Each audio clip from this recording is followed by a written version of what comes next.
오늘 우리에게 주시는 하나님의 말씀은 마태복음 5장 17절에서 20절까지의 말씀입니다.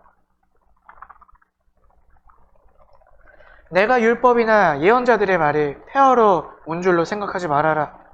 폐하러 온 것이 아니라 완성하러 왔다. 내가 진정으로 너에게 말한다. 천지가 없어지기 전에는 율법은 1.1획도 없어지지 않고 다 이루어질 것이다.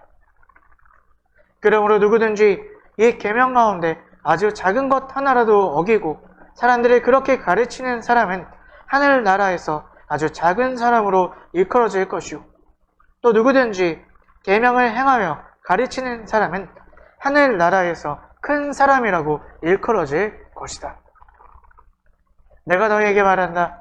너희의 의가 율법 학자들과 바리새파 사람의 의보다 낫지 않으면 너희는 하늘나라에 들어가지 못할 것이다. 아멘.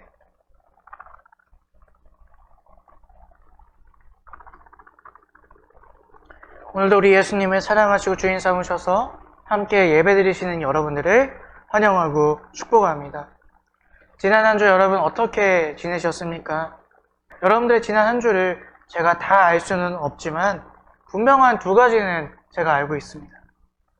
여러분들의 인생이요, 좋은 일만 있지는 않으셨을 것입니다. 그리고 원하는 대로만 다 이루어지지는 않으셨을 것입니다. 맞죠? 어떻게 알까요? 사람의 인생이라는 게 원래 그렇기 때문이죠. 좋은 일만 있을 수 없고 내가 원하는 대로만 될 수 없기 때문입니다. 하지만 내가 누구와 함께 하느냐, 누구의 마음으로 사느냐에 따라서 아무리 어려운 일이 많다 하더라도, 아무리 내 마음대로 되지 않는다 하더라도 우리는 기뻐하고 감사하며 살 수 있다는 것입니다. 세상 사람들은요, 이것을 이렇게 말합니다. 마음먹기에 달렸다라고 이렇게 말을 해요. 하지만 여러분 잘 아시죠? 사람의 인생이요, 어떻게 내가 마음먹는다고 그렇게 살아갈 수 있겠습니까? 내가 결심한 대로 절대로 살아갈 수 없는 게 우리의 인생이라는 것이죠. 사람은요, 누군가의 영향을 받으며 살아갈 수밖에 없다는 것입니다.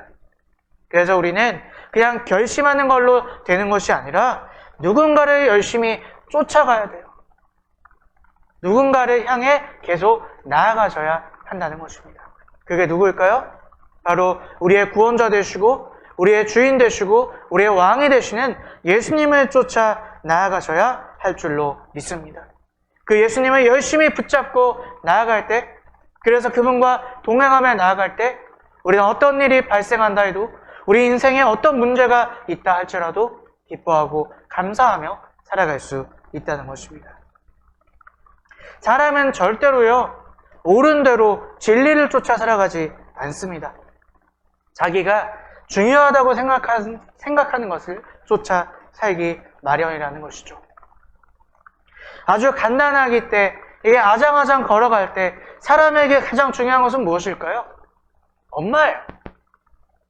그 아이의 모든 인생의 중심은 엄마입니다. 그래서 엄마를 쫓아가고 무슨 일만 생기면 엄마를 찾습니다. 그러다가 조금 이제 나이가 들고요, 학교에 다니기 시작하면 뭐가 제일 중요한 것일까요? 친구가 중요하고 게임이 중요하고 내가 보기에 재밌어 보이고 즐거운 것이 가장 중요합니다. 그래서 아무리 부모님이, 아무리 선생님이 공부하라고 그래도 어때요? 중요한 것을 쫓아가게 돼 있어요.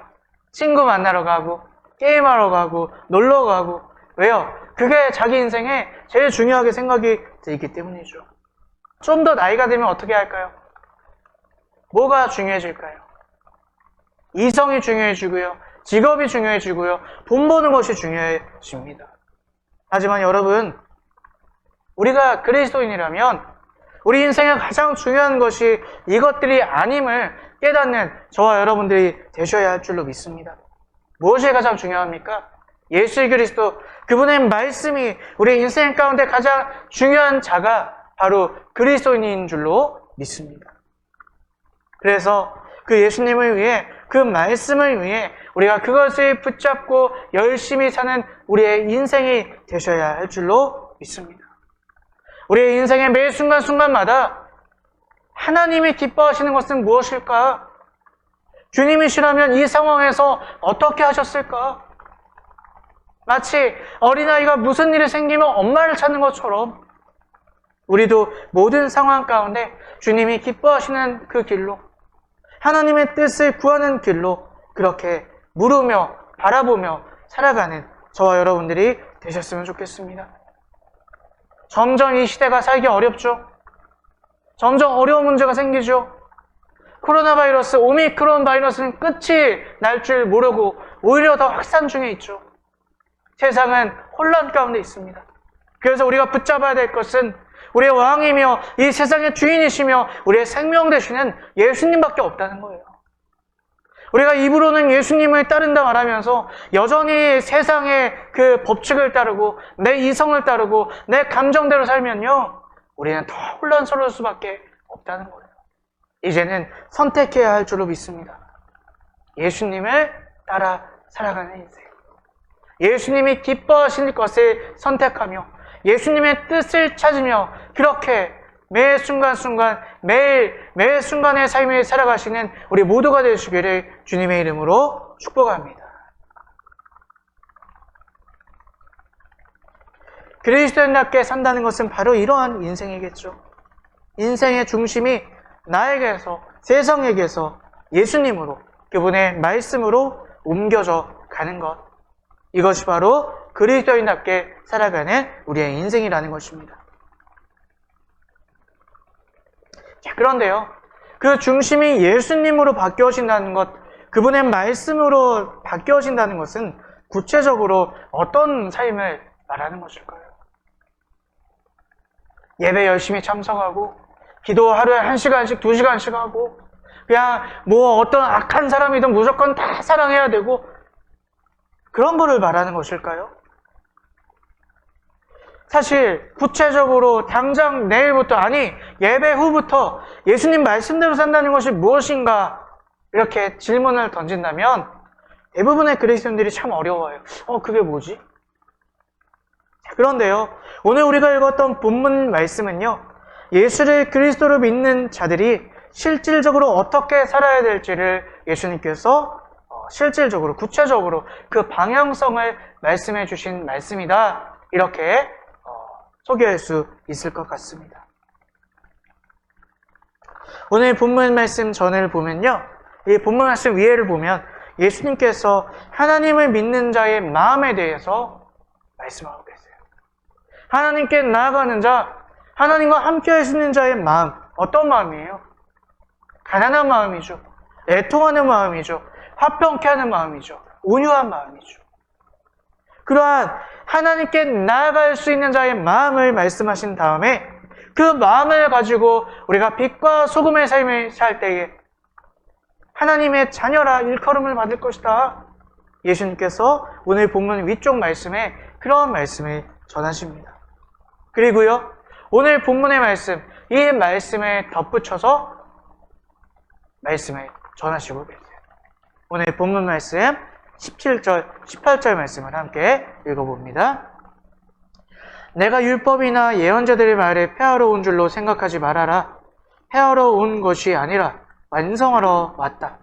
내가 진정으로 너희에게 말한다. 천지가 없어지기 전에는 율법은 1.1획도 없어지지 않고 다 이루어질 것이다. 아멘. 예수님께서 이 말씀에 덧붙이십니다.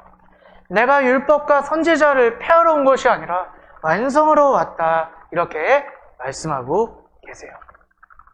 율법과 선지자는 무엇을 말하는 것일까요? 먼저 율법이라는 것은 하나님께서 당신의 백성들에게 주신 삶의 지침이 바로 율법이에요. 이스라엘 민족에게 너희는 나를 예배하기 위해, 나의 백성으로 살기 위해 이거를 지켜야 한다 라고 주신 말씀이 바로 율법이라는 것이죠. 구약 성경 구성으로 말하자면 모세 오경을 말한다고 할 수 있을 것입니다. 창세기, 출애굽기, 레위기, 민수기, 신명기. 또 선지자는 무엇을 말하는 것일까요? 그 시대에 하나님의 뜻을 전한 사람들을 선지자라 말합니다. 그리고 성경 말씀으로 보면요, 구약 성경의 구성으로 보면 예언서, 선지서를 말할 수 있을 것이죠. 구약 성경의 대부분의 책들이 바로 이 예언서, 선지서라고 할 수 있을 것입니다. 다시 말해서 예수님께서 하나님의 말씀이 구약 성경 전체를 가지고 지금 말씀하고 계시는 거예요. 내가 율법과 선지자를 폐하러 온 것이 아니다. 여기서 폐하다는 것은요, 파괴하다, 없애다, 무너뜨리다 이런 뜻을 가지고 있는데요. 예수님께서 절대로 그렇게 하기 위해 오신 것이 아니라고 말하고 있는 것입니다. 예수님께서 이것을 왜 강조하고 계실까요? 그 당시에 예수님의 활동을 보니까요, 마치 예수님이요, 율법을 폐하러 오신 것처럼 보였기 때문이었다는 것이죠. 전혀 새로운 것을 말씀하시는 것 같고, 또 얼핏 보면 율법을 그냥 지키지 않는 것처럼 보이셨기 때문이라는 거예요. 여러분 잘 알고 계시죠? 원래 안식일의 율법은 어떻습니까? 아무것도 하지 말고 쉬어야 돼요. 근데 예수님은 안식일에 병자를 고치셨죠. 그 당시에 사람들의 인식을 보면 예수님이 율법을 어기시네? 이렇게 보여줄 수 있었다는 거예요. 결혼에 대해서도 마찬가지예요. 결혼에 대해서 예수님께서 이렇게 말씀하십니다. 또 율법에 자기 아내와 이혼하는 사람은 누구든지 그녀에게 이혼 증서를 써 주어야 한다라고 쓰여 있다. 그러나 나는 너희에게 말한다. 누구든지 음행하는 일도 없는데 자기 아내와 이혼하는 사람은 아내로 간음하게 하는 자이며 이혼한 여자와 결혼하는 사람도 간음하는 자이다. 얼핏 보면요, 율법을 어기고 자기 마음대로 새롭게 막 법을 만들고 있고 그런 것처럼 보였다는 것이죠. 그러나 예수님께서 절대로 그것이 아니라는 것, 자신의 가르침이 하나님 말씀 밖에 있는 것이 아니라 오늘 본문 말씀해 보니까 뭐래요? 율법과 선지자를 폐하러 온 것이 아니라 완성하러 왔다라고 말씀하고 계시는 것입니다. 완성한다는 뜻은 무엇입니까? 채운다, 충만하게 하다, 성취하다 이런 뜻을 가지고 있어요. 구약 성경, 율법과 선지자의 말씀을 충만하게 하고 성취하고 채우러 오셨다는 말입니다. 이것은 구체적으로 무슨 말을 상징하고 있는 것일까요? 율법은 좀 전에도 제가 말씀드렸지만 하나님께서 자신들의 백성에게 지키라고 주신 법이에요. 근데 이 율법은 세 가지로 나눠질 수가 있다고 합니다. 제사법, 의식법, 또 도덕법 이렇게 세 가지로 나눠질 수 있다고 해요. 이 중에서 제사법과 의식법은요, 하나님과 인간 간의 관계에 지켜야 될 법들을 말하고 있습니다. 쉽게 말해서 하나님께 제사 드릴 때 지켜야 되는 것. 제사는 무슨 법을, 어떤 제사를 드려야 되고 그 제사를 드릴 때 어떻게 해야 되고 이런 것들. 그리고 또 절기, 너희는 무슨 절기를 지켜야 되고 어떻게 해야 되고 이런 것들이 제사법이라 할 수 있겠죠. 또 의식법은 뭐냐? 하나님의 백성으로 지켜야 될 법이라는 거예요. 다시 말해서 쉽게 말해서 할례 이런 것들을 말할 수 있을 것이죠. 음식법, 너희 이거 먹으면 안 되고 이것만 먹어야 되고 율법에 나와 있죠. 그런 것들을 의식법이라 말할 수 있습니다. 먼저 이 제사법과 의식법, 이것을 예수님께서 완성하셨다는 거예요. 이것은 무슨 말씀인지 여러분 아시겠죠? 이 제사법과 의식법, 인간이 죄인이기 때문에 죄인으로서 하나님 앞에 나아가면 죽을 수밖에 없어요. 그래서 나의 죄를 대신해서 양에게 그 죄를 전가시키고 대제사장이 대신 나아가 그 양을 죽임으로 나 대신에 저 양이 죽는구나, 그 의식을 통하여서 하나님께 나아갈 수 있었다는 것이죠. 할례를 통해서, 음식 규례를 통해서 거룩해지고자 노력할 수 있었다는 것입니다. 하지만 우리의 근본 문제인 그 죄의 본성은 해결할 수가 없었다는 거예요. 그래서 예수님께서 어떻게 하셨나요? 우리의 모든 죄를 단번에 짊어지시고 십자가에서 죽으심으로 우리의 모든 죄를 사하시고 다시는 그 제사법과 의식법을 매번 지키지 않아도 되는 완전한 예수님의 십자가로서 그 모든 법을 완성해 주셨다는 거예요. 이것이 오늘 예수님께서 우리에게 말씀하시는 내가 율법과 선지자를 완성하러 왔느라 이렇게 말씀하고 계신다. 우리 히브리서 말씀 함께 읽어보도록 하겠습니다. 이 뜻을 따라 예수 그리스도께서 자기 몸을 단번에 들이심으로 우리는 거룩하게 되었습니다. 그러므로 형제자매 여러분, 우리는 예수의 피를 힘입어 담대하게 지성소로 들어가게 되었습니다. 예수께서는 휘장을 뚫고 우리에게 새로운 살 길을 열어주셨습니다. 그런데 그 휘장은 곧 그의 육체입니다. 아멘. 예수님께서 오늘 율법 가운데 제사법과 의식법을 완성하셨다는 거예요. 자신의 몸을 대신 죽게 하심으로 우리의 죄를 완전히 해결해 주셨다는 거예요. 이제 그 예수 그리스도의 십자가, 그의 죽으심을 믿고 나의 죄를 고백하고 나아가는 모든 자는 하나님께 예배할 수 있는 거룩하다 칭함받는 자로 세워지게 되었다는 것입니다. 자, 그렇다면 도덕법은 어떻게 될까요? 도덕법은요, 예수를 하나님을 믿는 자가 이웃과 지켜야 될 법을 하나님께서 주셨다는 거예요. 그것이 율법에 포함되어 있는 법입니다. 자, 그렇다면 예수님께서 십자가로 우리의 죄를 해결해 주셨으니까 이 도덕법도 안 지켜도 되는 걸까요? 절대 그렇지가 않다는 거죠. 예수님께서 이 도덕법도 완성하셨어요. 근데 어떤 식으로 완성하셨느냐? 사람이 이 도덕법을 지키는 것 불가능합니다. 왜요? 우리의 욕심과 우리의 교만함이, 우리의 죄성이 우리의 마음 가운데 있기 때문이죠. 하지만 예수님께서 인간의 모습으로 오셔서요, 하나님의 법을 지키는 것이 무엇인가를 우리에게 보여주셨다는 거예요. 여러분 나중에 시간 내셔서요, 마태복음 5장부터 7장까지 한번 읽어보시길 바라요.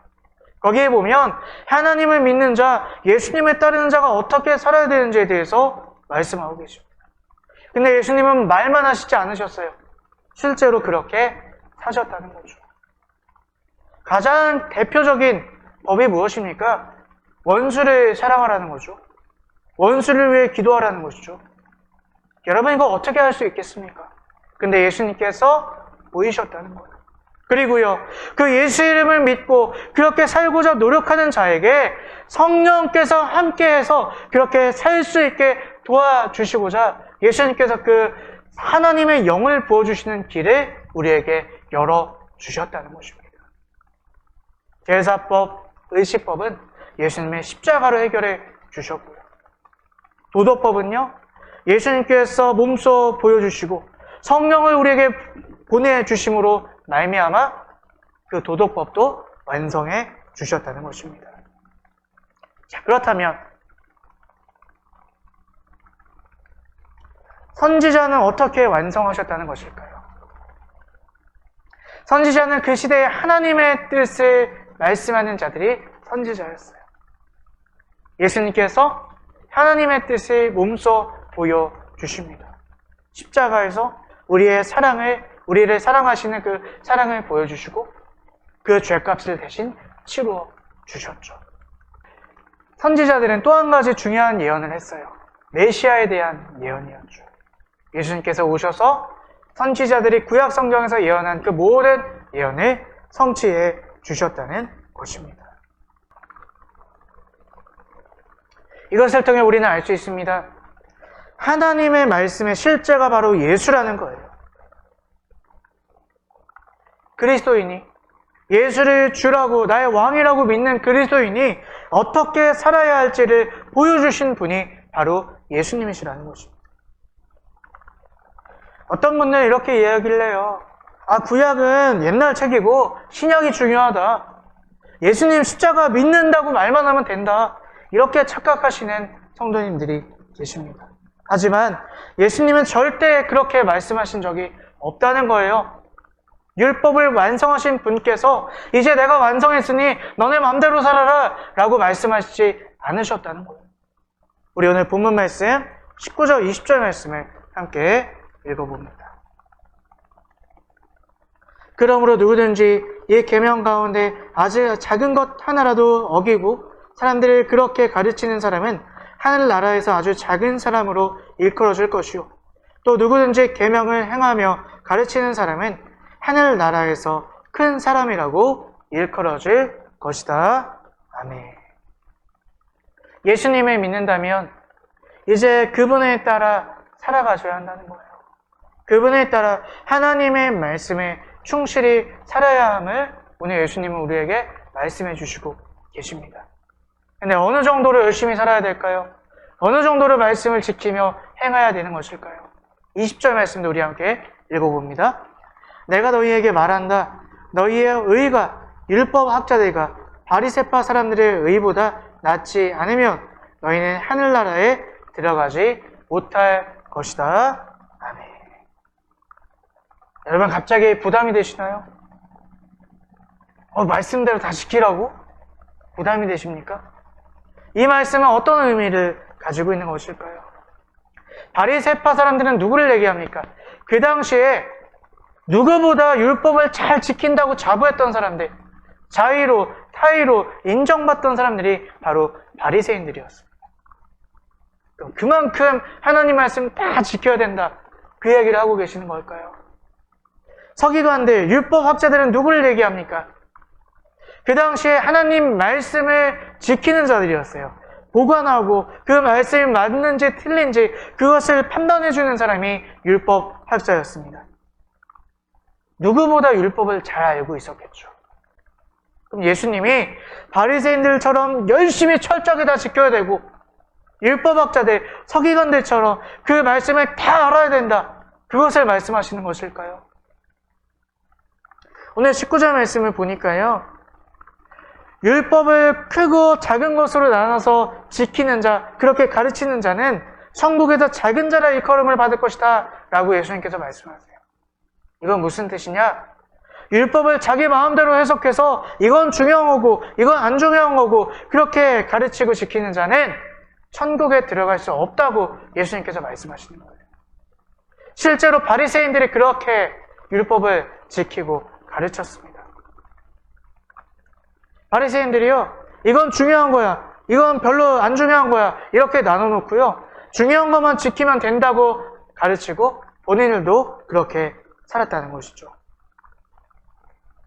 왜 이렇게 나누었을까요? 이 바리새인들 율법학자들은요, 율법을 지키는 것, 말씀대로 사는 이유가 잘못되어 있었어요. 자신들이 말씀을 지키고 행함으로 말미암아 자기의 의가 생기고 그 의로 구원받을 수 있다, 내가 복받는다, 그렇게 생각하고 그 말씀을, 그 율법을 지키고자 했다는 것입니다. 근데 여러분 어떠세요? 이거 지켜야 내가 복받는다, 이거 지켜야 내가 구원받는다, 이렇게 생각하면 얼마나 부담스럽고 힘듭니까? 일일이 다 지켜야 돼요. 안 지키면 예수 믿는 게 아니고 복 못 받아요. 구원 못 받아요. 부담스럽고 힘들죠. 그러니까 바리새인들이 나누는 거예요. 쉽게 하려고, 좀 간편하게 하려고. 오늘 예수님께서 20절에서 너희의 의가 바리새인과 율법학자들보다 좋아야 된다, 높아야 된다 라고 말씀하시는 의도는요, 말씀대로 사는 의도가 분명해야 된다는 거예요. 이 바리새인들처럼 내가 지킴으로, 내가 행함으로 구원받는다, 복받는다, 그런 의도로 해서는 절대로 않는다, 그 말씀을 하고 계시는 것입니다. 내가 구원받은 자이기에, 예수님의 십자가로 구원받은 자에게 이제 정말 하나님의 백성이기에 내가 하나님 뜻대로 사는 것이 마땅하구나, 하나님이 기뻐하시는 바대로 사는 것이 당연하구나, 그 의도, 그 마음으로 하나님의 뜻을 지키며 사는 것, 그것이 하나님께서 우리에게 주신, 말씀을 주신 그 의도이며 이유라는 말입니다. 예수님께서 그 근본적인 마음을 가지고, 그 의도를 가지고 하나님의 말씀을 지키며 행하며 그렇게 하나님의 자녀답게 살아야 됨을 오늘 우리에게 말씀하고 계시는 것입니다. 오늘 우리 시대에 너무나 혼란스럽고 어려운 시대인데요, 더 우리를 안타깝게 하는 것은 교회의 영향력은 점점 더 무너지고 있다는 것이죠. 우리의 신앙생활도 마찬가지지 않습니까? 우리의 신앙생활의 도표를 보면요. 처음 예수님을 만나서 예수님을 영접했을 때 내 은혜가 이만큼이었다면 점점 예수님을 믿음으로 이렇게 내리막길을 걸어갈 때가 너무나 많이 있다는 거예요. 왜 그럴까요? 구원을 받고 예수님을 영접했는데 그래서 내가 그리스도인이다 기뻐하며 감사했는데 그 다음이 없어요. 그 다음 어떻게 살아야 될지가 분명하게 나타나 있지 않다는 것이죠. 그러니까요. 다시 내가 원하는 것을 구하고 살 때가 너무나 많이 있다는 거예요. 주님, 예수님 나의 주님이시죠? 근데 내가 원하는 거 이거니까 이거 좀 해결해 주세요. 이 문제 좀 잘 되게 해주세요. 내가 원하는 것을 구하며 살아갈 때가 너무나 많다는 것이죠. 예수 잘 믿는 게요. 헌금 많이 내고 교회 봉사 많이 하는 것으로 착각할 때가 너무나 많이 있다는 거예요. 그게 하나님 뜻이라고 내 마음대로 그냥 짐작하고 신앙생활을 한다는 것이죠. 복음 전파가 교인 수 늘리고 교회 크게 짓는 것, 그게 복음 전파라고 착각하며 살 때가 너무나 많이 있다는 것입니다. 예수님을 믿는다 말하면서 믿는 자가 어떻게 살아야 되는지는 모른 채 그냥 내가 생각대로 내 마음대로 그렇게 살다 보니 불의와 욕심이 가득하게 되고 아무런 이 성령의 능력 없이 영향력 없이 그렇게 살아가다 보니까 불의와 욕심만 가득한 손가락질 당하는 교회가 되고 말았다는 것입니다. 오늘 우리가 이것을 분명히 깨달아야 할 줄로 믿습니다. 예수님을 영접하는 것이 끝이 아니라 시작이라는 거예요. 예수님을 나의 그리스도로, 나의 주님으로, 왕으로 모시는 것이 시작이라는 것, 우리가 분명히 아셔야 할 줄로 믿습니다. 하나님께서는 예수님을 우리의 주님으로 주시고 구원자로 주심으로 말미암아 그 다음 우리에게 말씀을 허락해 주셨다는 거예요. 이제 너는 내 자녀이니 내 자녀답게 살아라. 그 말씀을 따라 살아가는 것. 그것이 그리스도인답게 살아가는 모습이라는 말입니다. 그 말씀을 따라 살아가는 것. 예수님의 모습을 닮아가기 위해 살아가는 것. 그것이 우리의 인생의 목표가 되어야 되고 기도 제목이 되어야 되고 성령의 능력을 구하는 이유가 되셔야 할 줄로 믿습니다. 그럴 때 이 악해져가는 세상 가운데 우리가 비로소 빛과 소금의 역할을 감당하며 살아갈 수 있게 된다는 것입니다. 인생이 살고 힘들고 어려운 이 시대 가운데 우리가 말씀을 살아내고 예수님을 닮아가는 그렇게 살고자 노력할 때 우리가 제가 초반에 말씀드렸던 것처럼 우리 모든 상황에서 기뻐하며 감사하며 살아갈 수 있는 그리스도인의 삶에 살아갈 수 있게 된다는 것입니다. 오늘 우리의 인생의 방향이 이 방향으로 분명하게 설정되어 계시나요? 예수 믿는 것, 신앙생활 하는 것이 이것이라고 여러분 분명히 마음에 새기고 그렇게 하루하루를 살아가고 계십니까?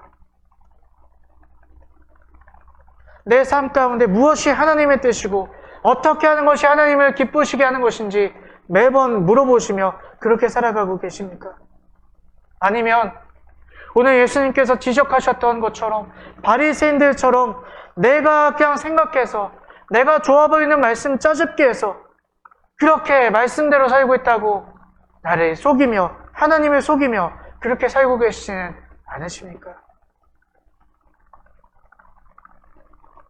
우리 이제는 예수님의 말씀에 따라 율법을 완성하신 그분을 따라 살아갈 수 있는 저와 여러분들이 되셨으면 좋겠습니다.